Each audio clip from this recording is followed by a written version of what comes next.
আহ, মা গো, মরে গেলাম। মা, মরে গেলাম। এখন একমাত্র ভগবানই ওকে বাঁচাতে পারবেন। তাকে ডাক। আমি এলাম রে। হে ভগবান, হে কি সর্বনাশ হলো! এবার এবার কি হবে আমাদের মেয়ের?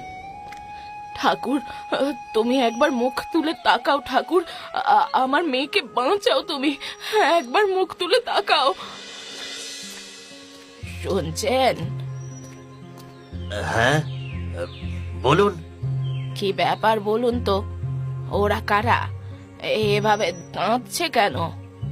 আর বলবেন না, রমেশ আর মালার ভাগ্যটাই খারাপ। কেন? কি হয়েছে? হ্যাঁ, এই মালার পরপর 3টে বাচ্চা মারা যাবার পর জন্ম হয়েছিল ওদের মেয়ে মুন্নির। এখন সেই সবেধন নীলমণি মেয়েটাও ওদের মরতে বসেছে। কেন? কি হয়েছে ওই মেয়ের?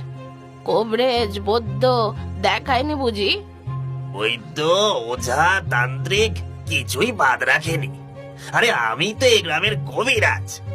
কি যে দুরারোগ্য ব্যাধিতে ধরলো! মেয়েটা আর বাঁচবে না বলছেন?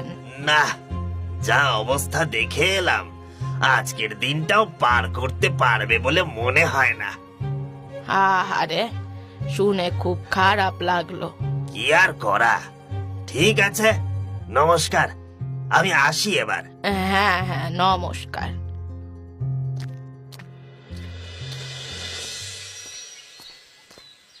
নমস্কার। শুনলাম তোদের মেয়ে খুব অসুস্থ। আমি কি একবার তাকে দেখতে পারি? আপনি কে মা? আপনাকে তো ঠিক চিনলাম না। আপনি কি কোনো ওঝা নাকি কবিরাজ? সে তোরা যা ভাববি ভেবে নে। তোদের মেয়েকে আমি একটু দেখতে চাই। কিন্তু কেন বলুন তো? দেখি তোদের মেয়েকে যদি সুস্থ করতে পারি। কিন্তু চিনি না, জানি না। হ্যাঁ গো, সবাই তো আমাদের মেয়েটাকে দেখে হাল ছেড়ে দিয়েছে। উনিও একবার শেষ চেষ্টা করে দেখুক না। তুমি আর আপত্তি করো না। বেশ, চলুন তবে।